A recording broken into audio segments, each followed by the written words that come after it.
All right, y'all. So I just wanted to hop on here and talk to fellow musicians about what it is you're doing, how you're going about it, and what's your goals. You know, I'm Keith Stroud, own Sound Mountain Studios. Yes, this is a beer. And this is the end of the day. What I wanted to discuss with you is what is your goals? What is your direction? You know, are you a young musician who's hoping to make a career out of it? And if so, what kind of career is it you want? Or are you an older musician like myself who pretty much is just supplementary income? I play acoustic gigs. Occasionally I have a band. I haven't had a band in a while, but I do occasionally have a band. And but I do acoustic gigs by myself, and I'm not going to disclose what I get paid, but I feel very good about what I get paid, and I'm comfortable with it. That's pretty much all that matters. As long as you're happy with what you're getting paid and you feel it's a fair deal, then that's what matters, you know. So why is it you might want to have a recording of yourself? You know, if you're in a band or you're an acoustic gig guy like me and you just want something to show to bars or restaurants or whatever to get more gigs, I suggest starting with a good video, with a good, you know, either tap into the soundboard or hopefully your video recorder has a good microphone, or buy a good microphone like a Rode to plug into that, you know, video recorder. But now if you want to cut a single or if you want to cut an album, what you do about that, you know? Should you spend the time to try to do it at home and go buy you a $250 8-track Tascam recorder?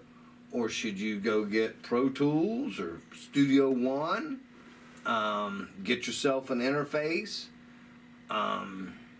There's a lot of factors to factor in there, you know, like, you know, really depending on how good of a recording you want, there's a ton of factors. You know, yeah, you can get into the computer, you can get it into Studio One or Logic or Luna or whatever with a cheap interface and a cheap mic. But is it going to sound quality? Maybe.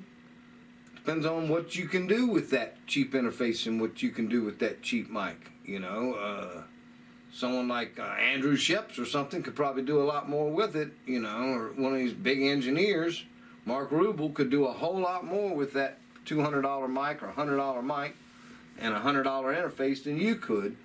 And so there's a lot of factors to be factored in there. But to get a decent recording out of just your home, you're going to need a decent enough computer to actually be able to handle recording.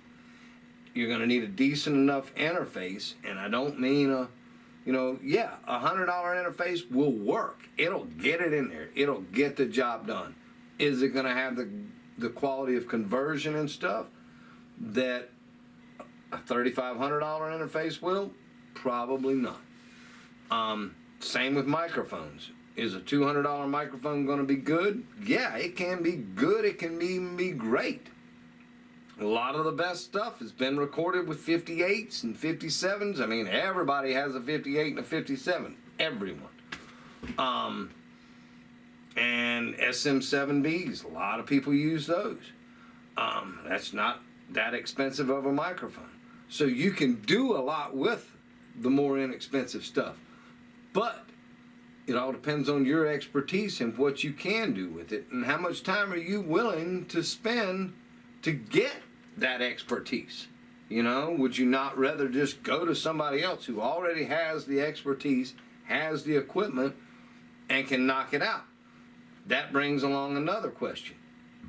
At what level where do you want to put your money? In other words, if you want to go to a smaller private studio like Sound Mountain Studios here and have someone like me record you, I'm not saying you want to come to me because you may not get along with me, but you can do that, or you can go to, you know, Blackbird or some huge studio, GAT3 Productions in Charlotte or somewhere like that, or Manifold or some of these other larger studios, and see what they can do for you. They're going to run you $2,000 a day. Here, it's going to run you about $30 an hour. $30 to $35 an hour. And the reason I do that is because I do like to take breaks. I don't like to be pressured. I like to take my time. I like to get it done. And I don't want to be snap, snap, snap on a clock. So I like to take my time. And if I feel like I've dorked off enough, then I'll cut your price even more. Whereas one of these places, they're on a time clock. They got, you know, they got a lot of overhead. I own my house. I own my property. I own all the equipment. So I'm in control of that overhead. Therefore, I got a lot of play in there with the price. So it all depends on what you want to put into it. If you're wanting something just to send out to bars to get gigs, I recommend a good video of you live and then maybe a couple of recorded songs. But they're not really going to be interested in those recorded songs. They're more interested in what you can do live, and are you going to be able to get, you know, feet on the floor, people dancing, people drinking, people buying drinks, people buying food. Is that what you're going to be able to do? A lot of times they could care less how good the band is, as long as you can get the booty shaking and get the money coming in. They don't give a shit. So that's what you need to think about. Now, if you're a songwriter and you just want these songs recorded for posterity's sake, and you think that maybe you could market them to somebody, you're probably going to want the best recording you can get.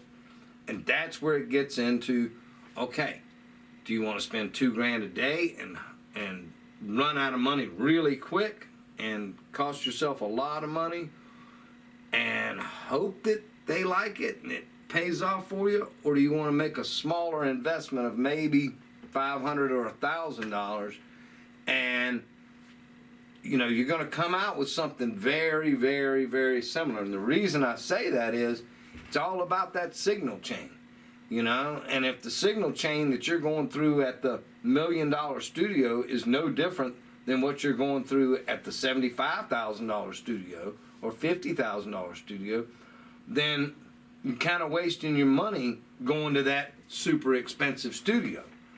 And also, a lot of time, those really expensive studios aren't necessarily focused on recording bands. A lot of times, they're focused on forensic work for the police. You know, commercials, voiceovers. That's their bread money. You know, I mean, that's where their money's coming from. So there's a lot to think about there. And I just want people to think about that before they make a decision and commit to something, because I've seen it happen many times where bands that save up a lot of money, $5,000, $6,000, and go blow it and not even come out with a full album, come out with 4 or 5 songs, and have no money left to promote it, no money left to shop it around to anybody or anything like that, where they could have gone somewhere else for a fraction of the price and come out with something good. So I just want everybody to think about that. When you decide what you want to do, if you want to come to me, Sound Mountain Studios, hit me up. You know, you can find me on Facebook, Sound Mountain Studios. My name's Keith. That's about all there is to it.